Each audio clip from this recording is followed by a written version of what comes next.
Thanks for joining me here today. I hope you're having a lovely day.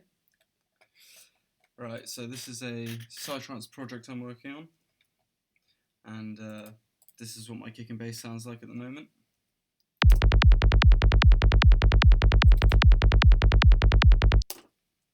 Which is alright, but we're going to look at a common problem that you're going to encounter if you're making Psytrance.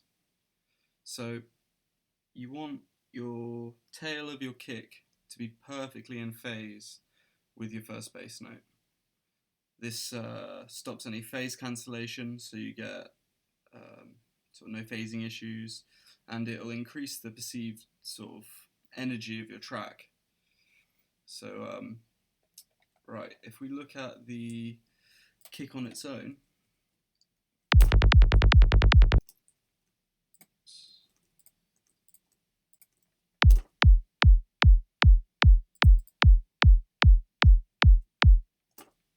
see how it's got a nice curve in the body, and it's just sort of tailing off nicely. But the problem is that when we add the bass in, we get some cancellation, and it looks like this.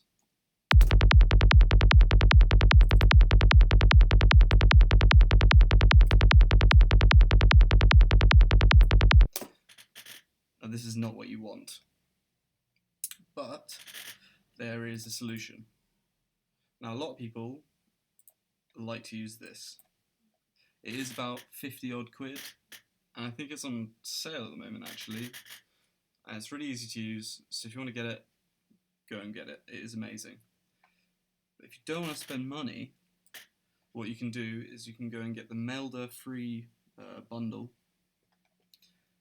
and in there is freeform phase. So what you're going to want to do is right click in the graph, and make sure drawing mode's on, snap grid to X, snap grid to Y. So now we can alter the phase of the signal. Alright, so if you just look at the oscilloscope, and whilst I mess with the phase.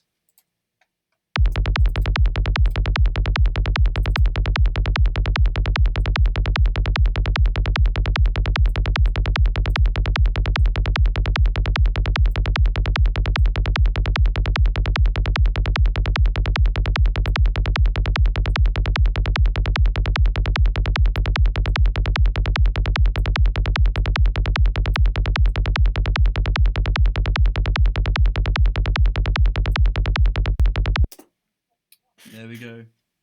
Much less phase cancellation. I'll just do a quick comparison.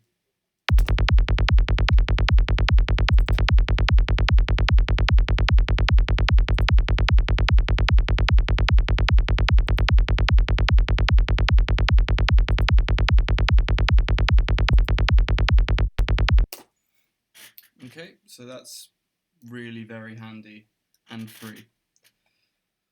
And also, sort of extra little tip, you can then go and use your freeform phase on the kick and bass group as well. And you can kind of optimize the sound for playback. This might already sound perfectly good, so this might not help, but you'll be able to see what it does.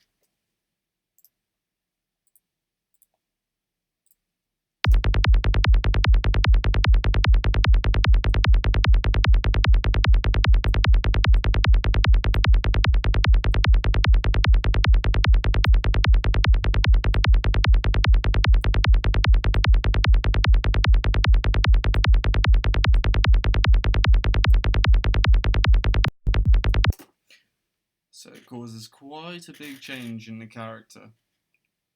So yeah, do mess around with it, and I hope this helps.